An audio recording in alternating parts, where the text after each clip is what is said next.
पत्नी ने ना जाने क्या किया था कि पति ने उसे एक के बाद एक कई थप्पड़ जड़ दिए।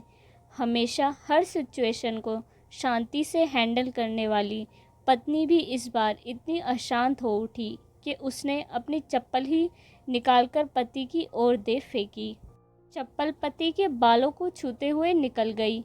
ये किस्सा यहीं पर ख़त्म हो सकता था, मगर पति ने इसे अपनी मर्दानगी का विषय बना लिया और बात बद से बदतर होती चली गई। रिश्तेदारों ने भी आग में घी का काम किया।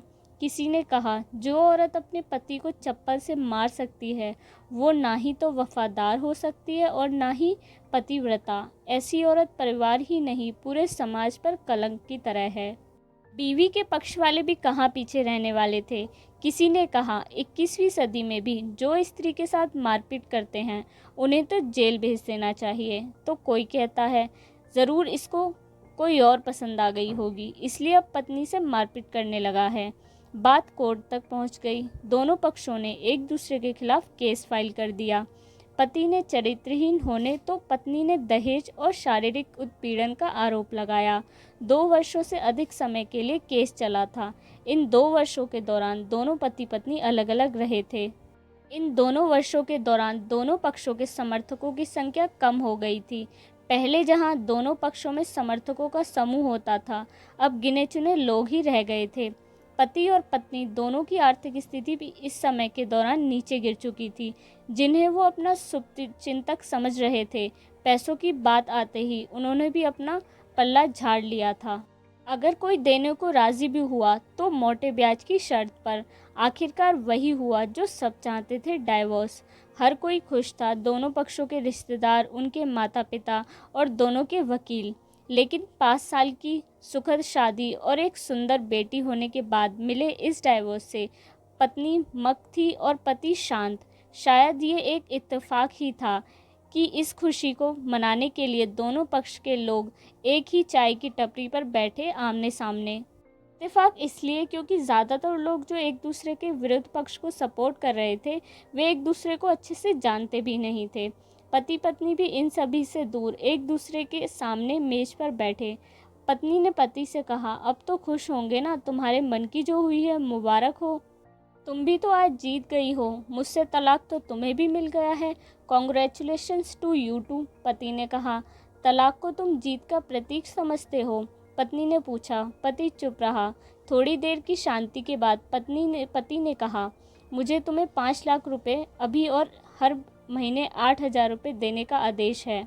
अभी मेरे पास पैसे नहीं हैं, इसलिए हमारा मतलब मेरा जो सिटी में फ्लैट है उसे तुम्हारे नाम कर देता हूँ। पत्नी बोली, लेकिन उस फ्लैट की कीमत तो 18 लाख की है।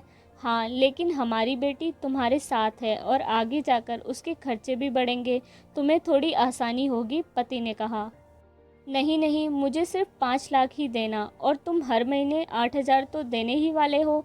मैं मैनेज कर लूँगी। अगर 5 लाख नहीं है तब भी कोई बात नहीं। पत्नी बोली। दोनों फिर से शांत हो गए। पति सोचने लगा, कितनी भोली और समझदार है ये औरत, जो कुछ समय पहले तक मेरी पत्नी थी और अब अनजान। ये वही है जो कम से कम खर्चे में घर चलाती और पैसे बचाकर मेरे जन्मदिन और बर्थडे पर हमेशा मेरे लिए नए कपड़े खरीद लाती।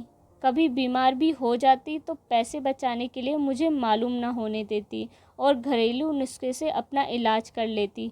मगर घर में कोई और बीमार होता तो तुरंत डॉक्टर के पास लेकर जाती। मेरी ही मति मारी गई थी। मैं ही अपनी झूठी मर्दानगी के चक्कर में इतनी बड़ी गलती कर बैठा। पत्नी के दिमाग में भी उथल पुथल चल रही थी। अभी भी वैसा का वैसा ही है। पहले भी खुद से ज़्यादा हमारे बारे में सोचता था और अब भी वही कर रहा है। ये वही आदमी है जो मुझे एक्सीडेंट से बचाने के लिए खुद मोटरसाइकिल के आगे कूद पड़ता था और अपनी उंगली तुड़वाकर बैठा था। पता नहीं कौन सी मनुष्य घड़ी में झगड़ा कर बैठी। पति ने मौन तोड़ते हुए पूछा, अब तुम्हारे कमर का दर्द कैसा है? ज़्यादा तकलीफ़ तो नहीं होती? पत्नी हल्का सा मुस्कुराई और बोली, अभी भी होता है, अब तो पेट में भी क्रैम्प्स उठते हैं। वो तो होगा ही, तुम योगा या कसरत भी नहीं करती। अब किसी गायनेकोलॉजिस्ट को ज़रूर दिखा देना। पति ने कहा, तुम बताओ, तुम्हारा अस्थमा कैसा है अब? क्या अब भी दौरे पड़ते हैं? पत्नी ने पूछा। हाँ, पढ़ते हैं, पहले से ज़्यादा, क्योंकि अक्सर इन्हेलर भूल जाया करता हूँ। याद दिलाने के लिए तुम जो नहीं हो अब, पति बोला। पत्नी के आंखों में आंसू आ गए। वो बोली, तुम्हें मेरे चरित्र पर सवाल नहीं उठाना चाहिए थे, तो ये परिस्थिति आती ही नहीं। हाँ, मैं जानता हूँ तुम बहुत अच्छी हो। मुझसे गलती हो गई, बहुत बड़ी गलती। मैं लोगों के बहकावे में आ गया था, पति बोला। तुमने भी तो मुझ पर दहेज का इल्ज़ाम लगाया था, वो बोला। गलत था और इस बात का मुझे पछतावा हुआ, पत्नी ने कहा।